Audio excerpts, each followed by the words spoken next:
This is Kyle, Parker, and Brett presenting our stock market predictions project. So in this project, our goal was to be able to predict either the opening or the closing price of the next day or of future days, and to be able to know whether that was going to be greater or less than the closing price of the previous day. And we strive to achieve this through the use of classification, regression, and LSTM models.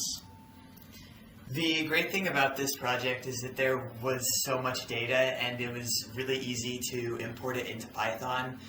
For classification and regression, we got our data from Tingo, and there's a pandas function that allows you to import the data directly into it. So we were able to import years worth of stock data into our code, and we were able to manipulate it from there. And then for the LSTM model, we did a similar thing from Yahoo Finance.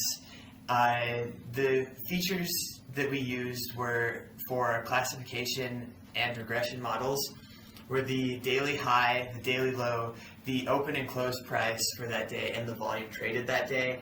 And for the LSTM models, the only feature was open or close price of the previous days. For our regression model that you can see here, we used XGBoost, and we cleansed the data, removing outliers, and trained on 80% of the data and tested on 20% of the data for several years with daily stock data. And as you can see here, it did not do that well. If the model predicted well, it would be pretty close to the y equals x line that you can see there, but it was really just a random cluster that kind of centered around 0, 0. We thought that potentially maybe our regression model was close, and that maybe if we just classified it so that there was either a positive or negative difference between the open and close price, and that would let us know whether we should buy or sell, whether it was a positive or negative. If we could classify that and it was just a binary, that maybe our model could be remotely accurate. However, the classification model just always predicted that the stock prices would increase day to day, pretty much, and that's what you can see on the right of our confusion matrix, is it always predicting that the prices would increase.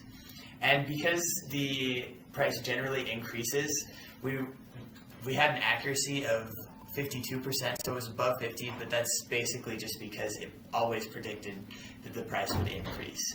And this is not very useful for day trading, but it is encouraging for long-term investors.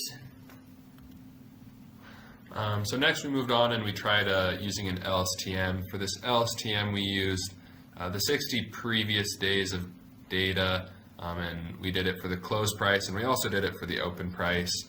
And in doing this, as you can see, the predictions versus the validation, their values are very, very close. But in part, this has to do with the small changes that occur in stock prices and the long-term graph that we're looking at.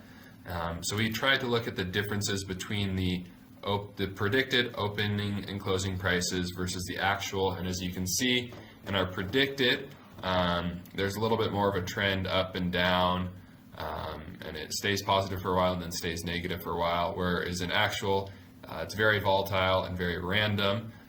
So from this, it was very difficult to get useful predictions on whether or not we should buy or sell stocks by using the LSTM. Then with this LSTM model, we decided, or we tried to see if we could predict further out into the future. So we just went back into the code, changed the number of days in the past we were using, and then tried to predict more than one day out into the future. So what you're seeing here is we are predicting 30 days out into the future. And when we predict this far out, just by looking at this, you can see that it pretty much just lags behind. There are points where it's trying to predict what's going to happen, but at this distance out into the future, it had a really difficult time doing anything else more than just predicting what it could already see.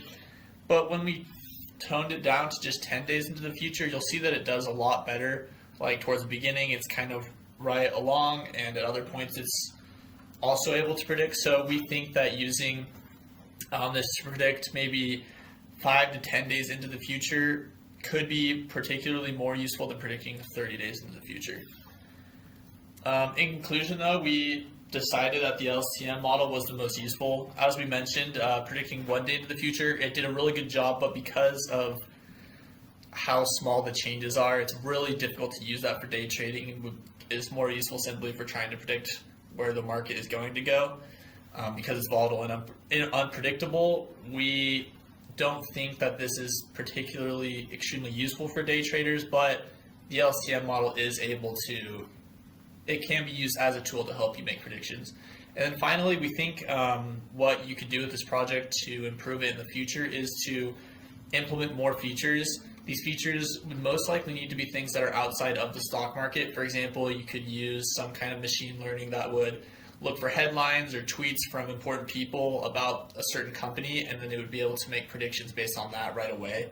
And we think by implementing these additional features, we could improve our regression, classification, and LSTM models.